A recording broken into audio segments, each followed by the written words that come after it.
Hello, everyone. So I'm going to start with a few housekeeping announcements. First of all, the President's annual physical results are ready for release. The full memo will be released shortly, but in summary, the President remains healthy. Also, I'd like to congratulate the winners of last night's primary elections. President Trump has now endorsed candidates and has a 64-0 record in congressional, special, and primary election races since the midterms, demonstrating the strength of and support for the president's agenda across the country, as evidenced in the 64 consecutive congressional, special, and primary elections over the past 13 months.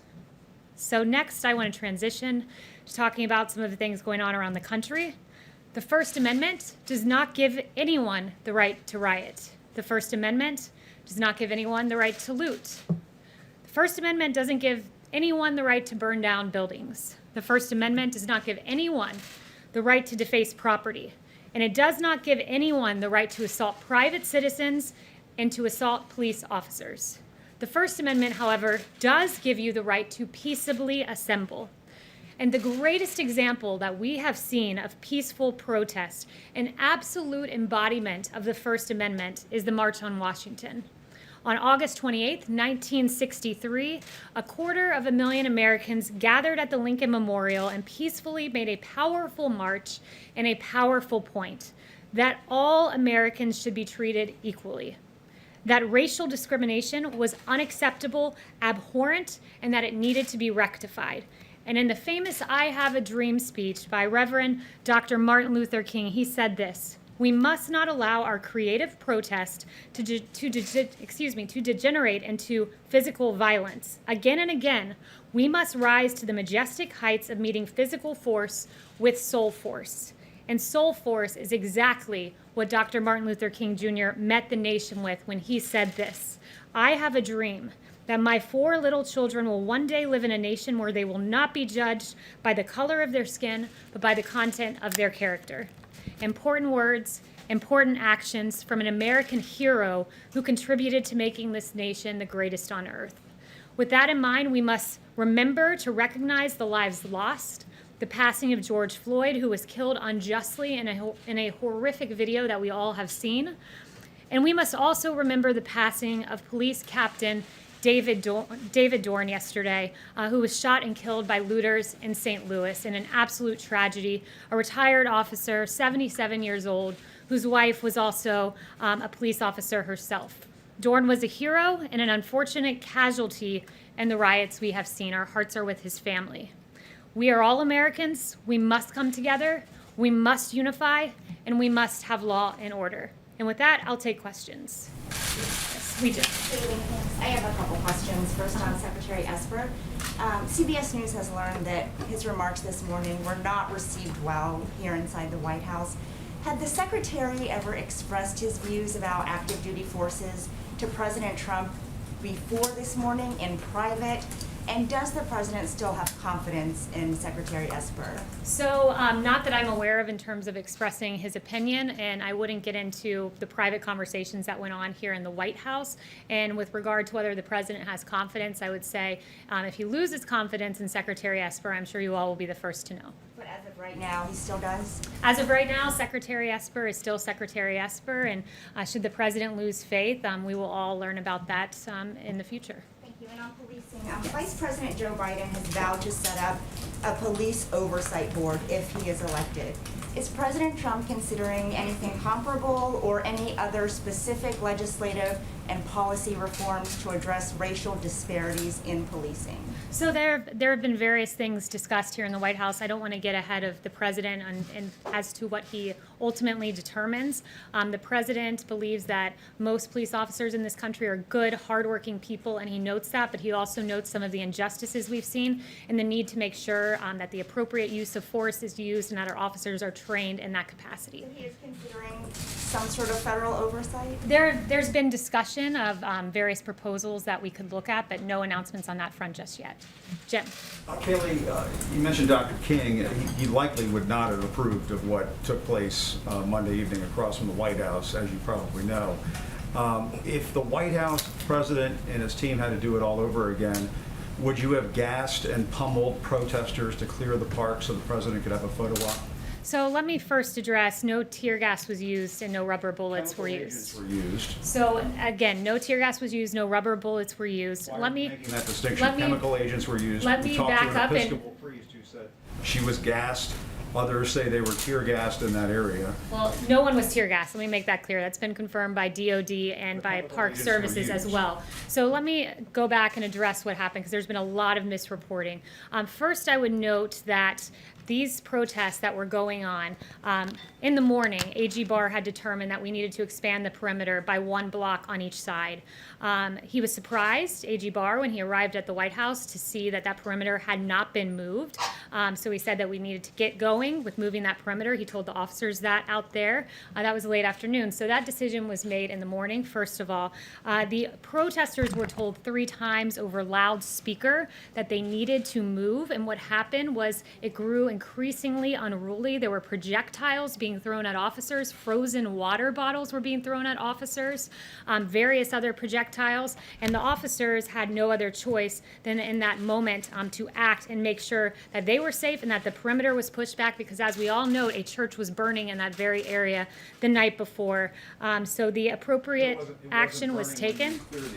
It was burning the night before, which enforced the decision to move the perimeter on each side by a block, so that church would no longer be in harm's way by the rioters. But it's absolutely uncalled for to throw bricks, absolutely uncalled for to throw water bottles that are frozen at police officers. Don't you agree, Kaylee, that the vast majority of those protesters were doing so peacefully, and that many of them did not hear those warnings and were simply just pushed out of the way, just forced out, pummeled out of the way by their fellow Americans, police officers?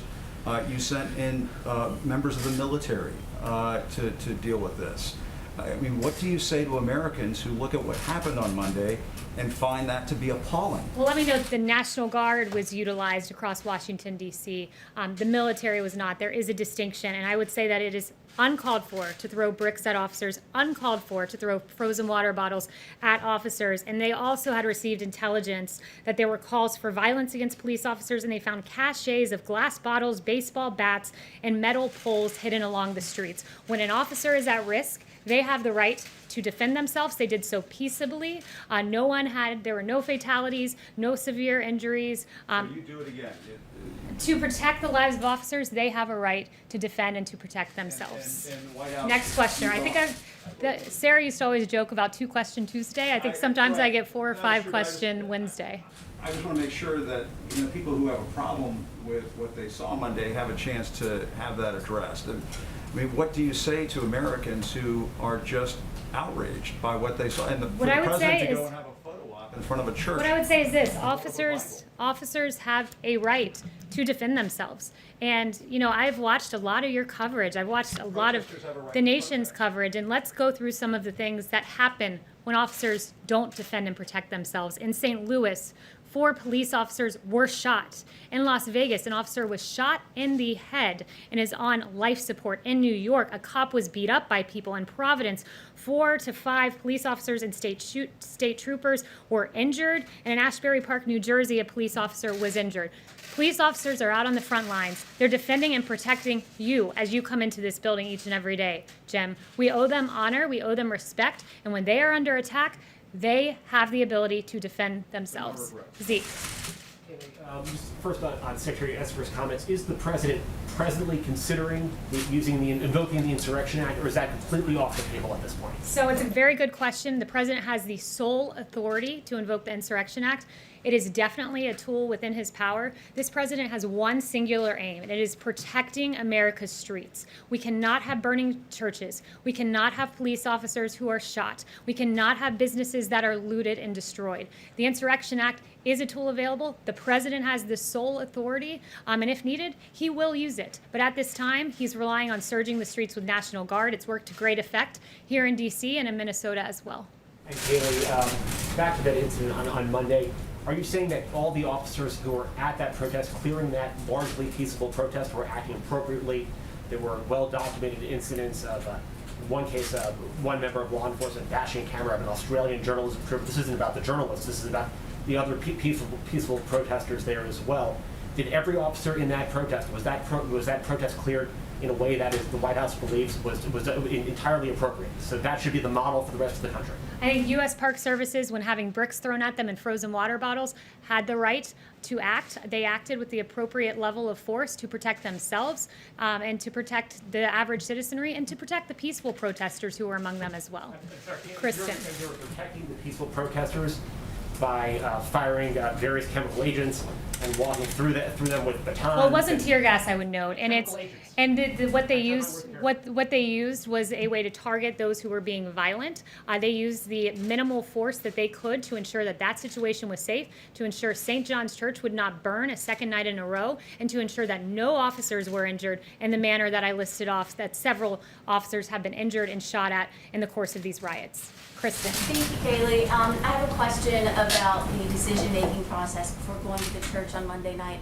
The president said on Fox Radio this morning that he never told anyone to push the protesters out. The defense secretary, he said something similar. So who at the White House did know, or was this a unilateral decision by the Attorney General? The Attorney General decided that morning to expand the perimeter, and that was a decision made long before the church discussion was ever under consideration. When the president gives an order, people act. It's not as if he's walked through each and every detail of how a plan goes about. He says, I want to go to the church. He goes to the church, and everyone executes the plan in the order that the president puts into place. So the president is absolutely right in what he said. So was the plan still for President Trump to walk out there, even if the protesters were still there? You know, I'm not aware of the determinations that Secret Service had as they arranged for the president to walk out there, but I would just note again that the decision to expand the perimeter was a decision made in the morning by Attorney General Barr. Okay, and just one question about the coronavirus, because we're still in the middle of a pandemic. Dr. Fauci, he said in an interview on Monday that his contact with President Trump had dramatically decreased, and so had the frequency of the coronavirus task force meetings. Is that accurate, and if so, why? There was a coronavirus task force briefing just yesterday. We are constantly, as an administration, monitoring the coronavirus to protect the safety and well-being of the American people. Right now, we all saw that church burn. We all saw some of the violence in the streets, and the president has had several meeting after meeting with AG Barr, Secretary Esper, General Milley, to make sure that our streets are peaceful and under control, while also monitoring the coronavirus and what we're seeing develop there. Mario. Thanks, Kylie.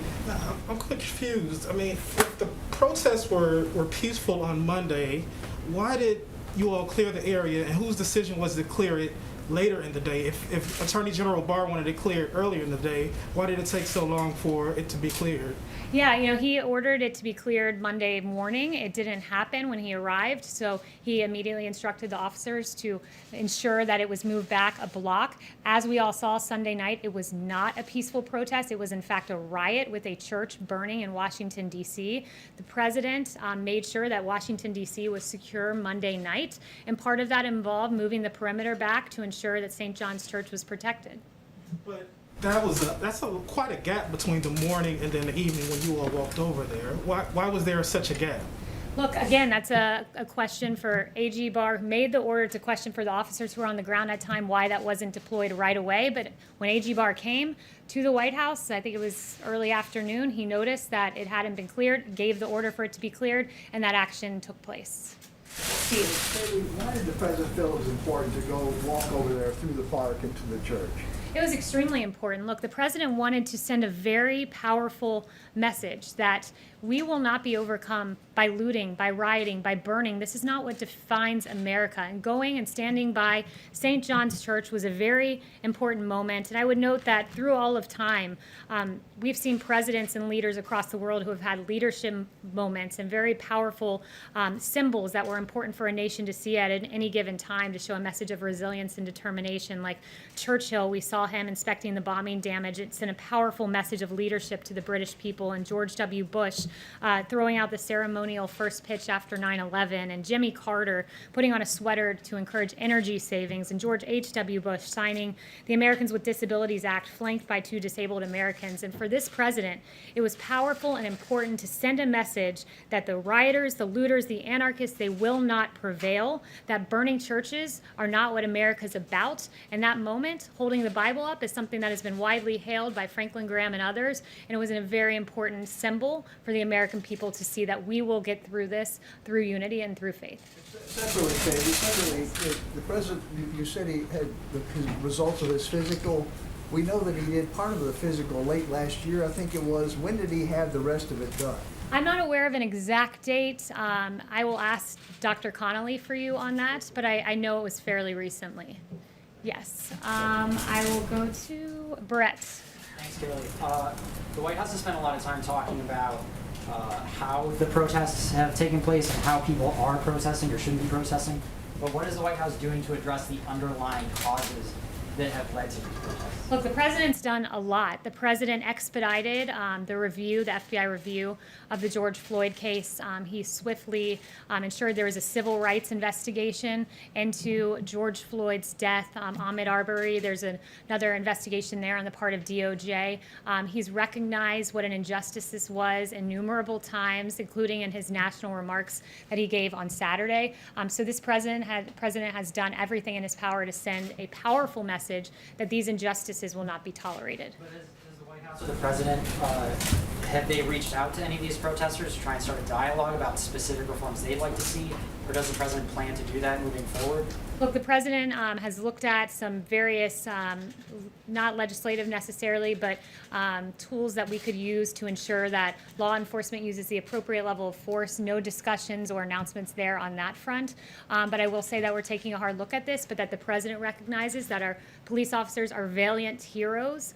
The vast majority are good, hardworking people who love this country and who love the American citizenry that they protect. There hasn't been any outreach to the Thanks, protesters. Kaylee. Former Deputy Attorney General Rod Rosenstein testified today on the Hill that he didn't read the FISA applications, and he didn't even prepare the scope memo that started the Mueller probe. Given that Rosenstein appears to be deeply involved in Crossfire Hurricane and that he actually picked FBI Director Christopher Wray, isn't it time that the Trump administration appoints someone else other than Wray for FBI Director? Look, I have no announcements on that front, but what I will say with regard to the Rosenstein testimony is he said there was no there, and he now agrees with that text by Peter Strzok, who, obviously had no information of Russian collusion, but nevertheless strung us through this investigation. And you have Rosenstein, who, again, it's quite befuddling, said he wouldn't have signed off on the Carter Page FISA warrant that has his name on it. His name's signed on a FISA warrant to spy on the Trump campaign, that he wouldn't have signed off on that. Not only that, he wasn't sure that he read every page of it. It's a pretty grave thing to spy on an American citizen, to violate their Fourth Amendment rights, to not have a basis to do so, and to rely on a Russian dossier full of lies as the justification.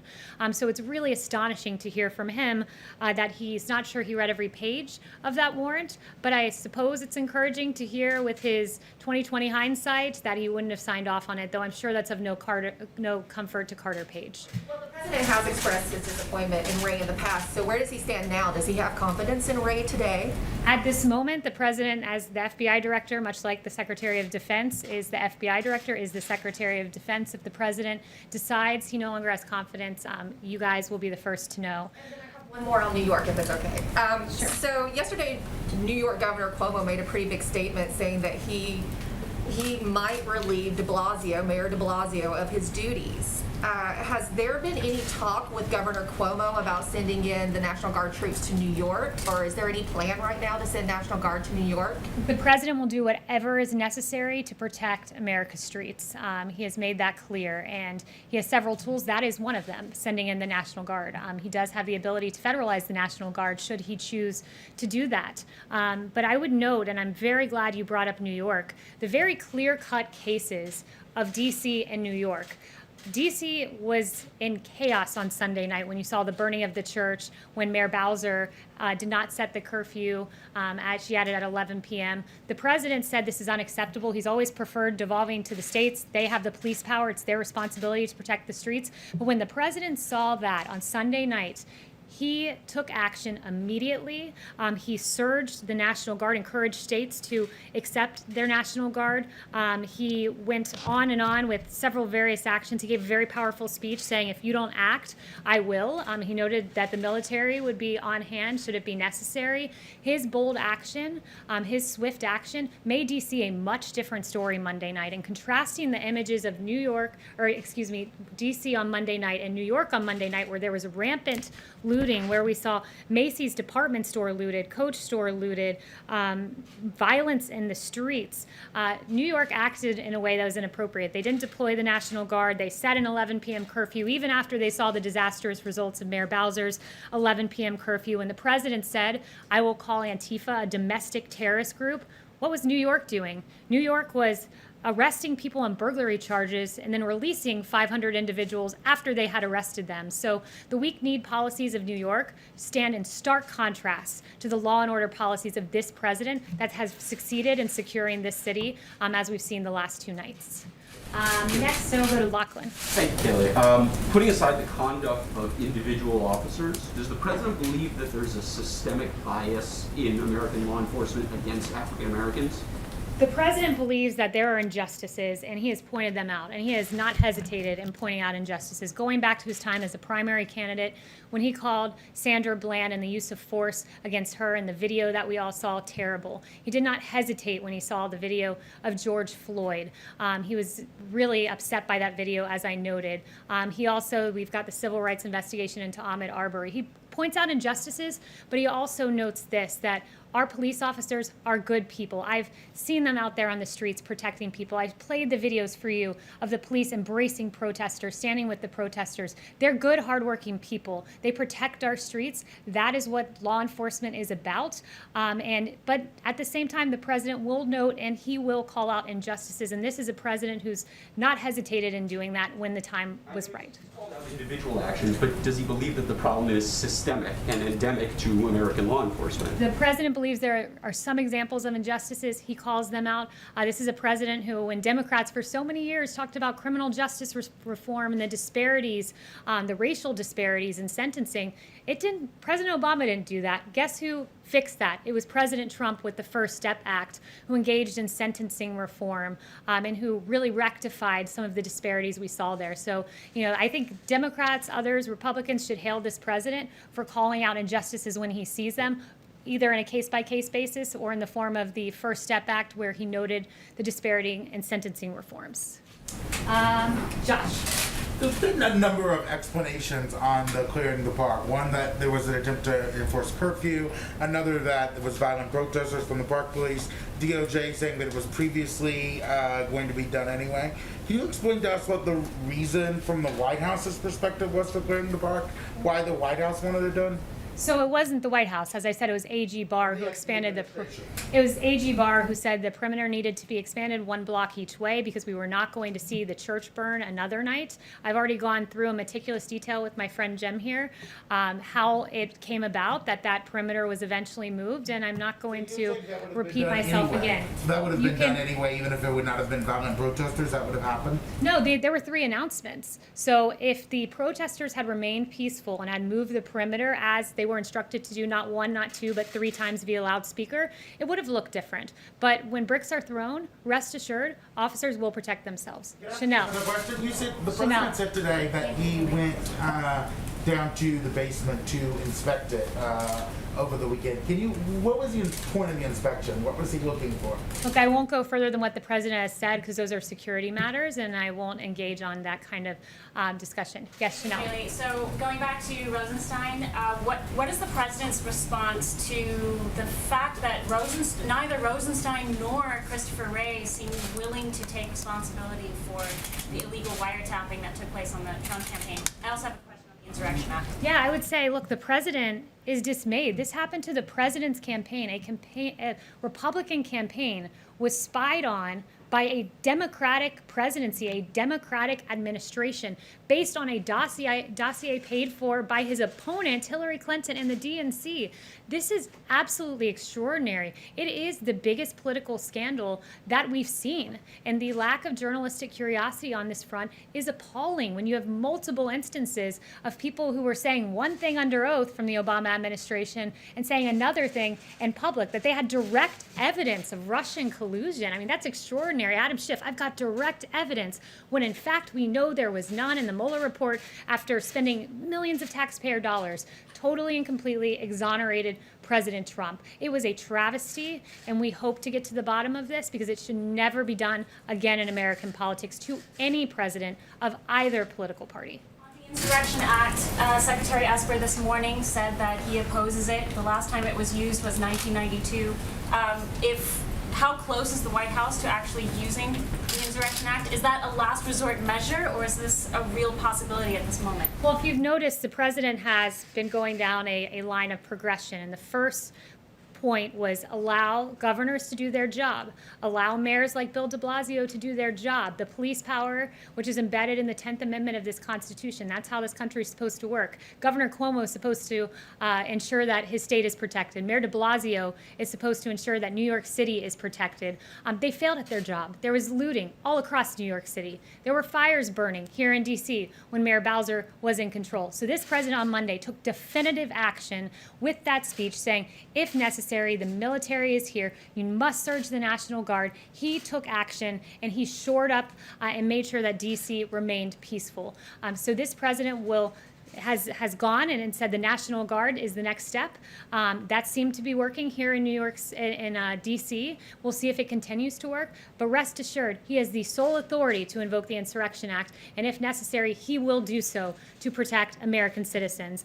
One thing I really want to note, and I think it's so important to go back to this because I haven't seen a ton of coverage of it other than in a few places. And I started the briefing with this, and it's important. I just want to circle back and note Captain David Dorn, who lost his life in St. Louis, and he was killed by a looter. He served 38 years in the St. Louis Police Department. His wife, Ann, is a sergeant with the St. Louis Metropolitan Police Department. He is a hero.